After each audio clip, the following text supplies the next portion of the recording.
पहनते पता है? हमारे भारत के लोग घूमने जाते हैं जीन्स पैंट, पैंट में भी आधा फटा हुआ। आजकल फटा स्टाइल चल रहा है।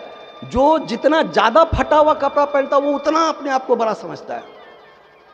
हम तो कहते कपड़ा पहनो ही नहीं, तेरे को सीधे चांद पे पहुंचा देंगे। इतना मॉडर्न होने का अगर शौक है तो। लेकिन जो अमेरिका से आए हुए वो क्या पहनते पता है? धोती, कुर्ता, इतनी लंबी। मेरी जो शिखा है ना, ये उतनी लंबी नहीं है जितनी लंबी उनकी शिखा होती है। माथे पे जो है सो देखोगे कन्हैया का टीका लगाए हुए, हाथों में जो है सो माला झोली, और हरे कृष्ण कृष्ण कृष्ण हरे हरे, हरे राम राम राम हरे हरे। एक दो अमेरिकन नहीं मिलेंगे, झुंड के झुंड पड़े हुए हैं। और वो जिस तरह से पूजा करते हैं ना, आप पूजा कर नहीं पाओगे। मुझे एक क्षण के लिए शर्म आ गई थी अपने आप पे जब उनकी भक्ति मैंने देखी। एक बार यमुना जी में मेरे पास एक बैग है, उस बैग में मैं अपने ठाकुर जी को रखता हूँ। मेरे ठाकुर जी सारे के सारे पूरे परिवार के साथ उसी में रहते हैं। तो एक बार मैं यमुना किनारे पे भगवान को स्नान करा रहा था, तो बैग को रखा और ठाकुर जी को निकाला। उसमें बाकी 2-3 ठाकुर जी और थे, तो पहले एक को निकाला, कपड़े बदले और उन्हें स्नान करा रहा था। इतने में देखता हूँ एक अंग्रेज दौड़ते दौड़ते आया, अब मेरे बैग पे ऐसे करके गमछा कर दिया।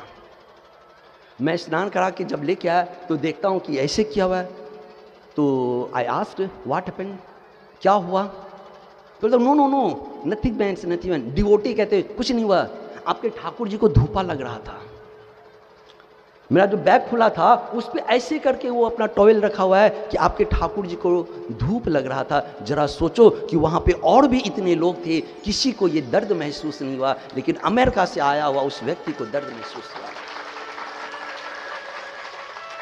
तो ये भक्ति है ना, कैसे आप महसूस करते हो श्याम को, ये दिखाता है।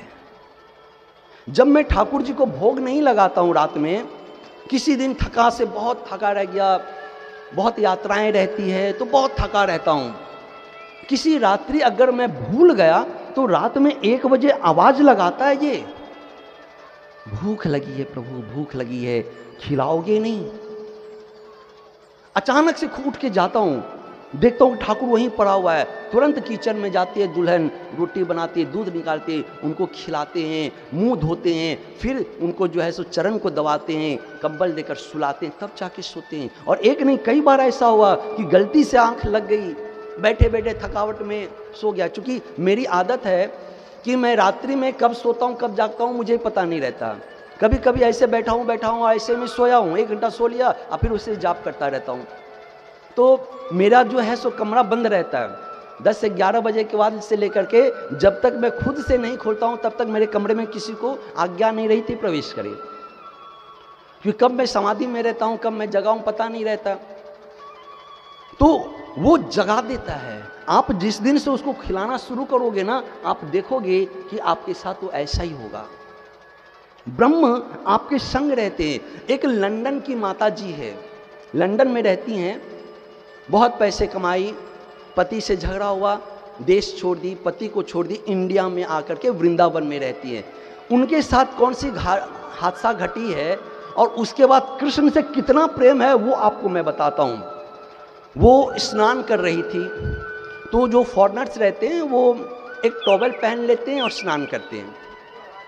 तो वो एक टॉवेल पहन करके स्नान कर रही थी, तो हम लोग जो है सो ऐसे बाल्टी में स्नान करते हैं, वो वैसे कम स्नान करते हैं। उनके लिए बाथ टब रहता है, बाथ टब में वो आराम से सो जाते हैं और थोड़ी देर सोए रहते हैं, फिर स्नान करके बाहर निकलते हैं। वो माता जी जैसे ही बाथ टब में पाँव डाली है, उनका पाँव स्लिप कर गया। ध्यान से सुनोगी, उनका पाँव स्लिप कर गया और बाथ टब का जो रॉड रहता ऊपर वाला, उस पर उनका जंघा गिरा और वहां से वो फ्रैक्चर हो गया। फिर जो है सो जब वो ऐसे गिरती है तो ये जो यहाँ का कुल्ला है इस पे वो चोट लगा और ये भी फ्रैक्चर हो गया। बायां पांव का हड्डी, ऊपर का हड्डी टूटा, दाहिना पांव का जंघा टूटा और दाहिना हाथ का हाथ टूट गया। घर में कोई नहीं है, नोबडी इनसाइड द रूम, कोई नहीं है। सवेरे में 8 बजे उनके साथ घटना घटी। सारा दिन चूंकि हाथ टूटा हुआ है, रक्त बह रहा है, अगर हड्डी टूट जाए तो आप तो हिल भी नहीं सकते हो, वो हिल नहीं पाई। एक दिन ऐसा ही रह गई, वैसे ही पड़ी रही, क्योंकि टूटते ही हड्डी बेहोश हो गई थी। जब होश आया तो हिम्मत ही नहीं है, उठ नहीं पाई। इंतजार करती रही कि कोई आएगा, कोई नहीं आया। एक दिन बीत गया, दूसरा दिन भी बीत गया और सब टूटा हुआ वैसे पड़ी है। जब तीसरा दिन आज सवेरे हुआ है तो वो कृष्ण से कहती है कि Kanha, may be it's my last day of my life, हो सकता है कि आज मेरी आखिरी दिन हो, क्योंकि अब जो दर्द हो रहा है वो बहुत ज़्यादा है। मैं 2 दिन से भूखी हूँ, शायद मैं अब तुझसे मिल ही नहीं पाऊँ। तो Kanhaiya please don't leave me alone, तुम मुझे अकेला मत छोड़ना। वो कह रही है कि कन्हैया तू मुझे अकेला नहीं छोड़ना। और अब वो मौत का इंतज़ार कर रही है, क्योंकि उसका घर लॉक है, घर में कोई है भी नहीं, ये बाहर जा नहीं सकती है। 2 दिन बीत गए, किसी ने खबर नहीं ली, तो मौत तो 100% ही है। अब ये सोच करके वो लेट गई, इंतज़ार कर रही है। इतने में उसकी एक छोटी बहन है जो इसको बार बार कॉल कर रही है, ये कॉल रिसीव नहीं कर पा रही है। 2 दिनों तक वो कॉल करती रही, ये रिसीव नहीं की, तो वो वापस इसके घर पे आई तो देखी आगे से लॉक है। बगल में नेवर के पास गई, अपने भाई को कॉल की, 3 बहन है वो लोग, 3 बहन 1 भाई है, तो अपने भाई को कॉल की कि अंदर से लॉक है, I don't know what happened, क्या घटना घटी है पता नहीं है। तो उसका भाई बोला कि उसके बगल में जो पड़ोसी है उसके पास चाबी है, आप वो चाबी उससे ले लो। वो लेडी उसका चाबी ली और उसके बाद घर में उसको ढूंढ रही है, सिस्टर सिस्टर ढूंढ रही है, नहीं मिली। तो अंत में ये किसी भी तरह से, जो इसके पास एक ही टॉवल तो वो पहनी हुई थी, वही टॉवल को कैसी करके दरवाजे के बाहर फेंकती है। एक ही हाथ उसका सलामत है, पूरा बॉडी पैरालाइज है, वो बाहर फेंकती है। उसकी सिस्टर सुन लेती है, वो आती है, इसको देख के कि इसका ये स्थिति है, घबरा जाती है। तुरंत एम्बुलेंस आया, इसकी इलाज पट्टी हुई, इलाज हो गया। 6 महीने में ये बैठने लायक हुई और आज इसकी उम्र अभी 75 वर्ष की है। वो किसी से सेवा नहीं लेती है, फर्स्ट फ्लोर पे रहती है, तो ऊपर से ऐसे करके सड़क के नीचे उतरती है, चल कम पाती है, ऐसे करके उतरती है। आप उसको कुछ कह दीजिए कि मैं आपकी ये सेवा कर दूँ, no, my Krishna will do it, मेरा कृष्ण मेरा कर देगा। ये एक लंदन से आई हुई माता जी का फीलिंग है। कृष्ण को पुकारी, तुरंत बहन बन के कृष्ण आ गए, इसके प्राण की रक्षा हुई। और आज इसी स्थिति में भी वो सारे दुख को सहती है, लेकिन चेहरे पे इतनी मुस्कुराहट है कि कभी कृष्ण से ये नहीं कहती कि कृष्ण तूने ये क्यों किया। हम लोग कहते हैं ना, दुख मिल गया, भगवान तूने ये क्या कर दिया, लेकिन वो अमेरिका से आकर के कृष्ण को इतना मानती है कि कभी कृष्ण से नहीं कहती है। वो क्या कहती है पता है? कि ये मेरा प्रारब्ध है, ये मेरे पूर्व जन्म के पाप है जिसको मैं भोग रही हूं। अगर मैं इसे भोग लूंगी तो अगला जन्म मैं कृष्ण के साथ रहूंगी, लेकिन अगर मैं इसको रोक लूंगी तो फिर से मुझे जन्म लेना होगा, दुख भोगना होगा, इसलिए मैं दुख नहीं भोगना चाहती।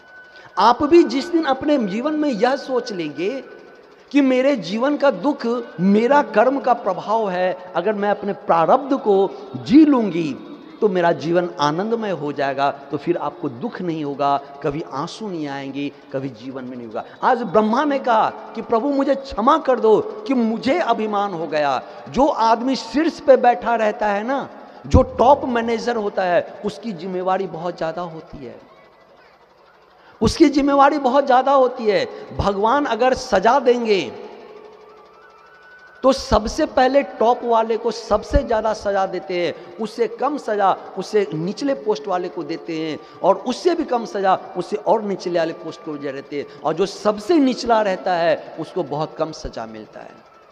इसलिए आप अपने घर में किस पोस्ट पे हो ये ध्यान रखना, और अपने पोस्ट के अनुसार लोगों की, परिवार की सेवा करना। अगर आप बड़े हो और छोटे का आप आदर नहीं कर रहे हो तो याद रखना, कृष्णा तैयार है, आपका कर्म आपको तैयार है जो आपको दुख देगा।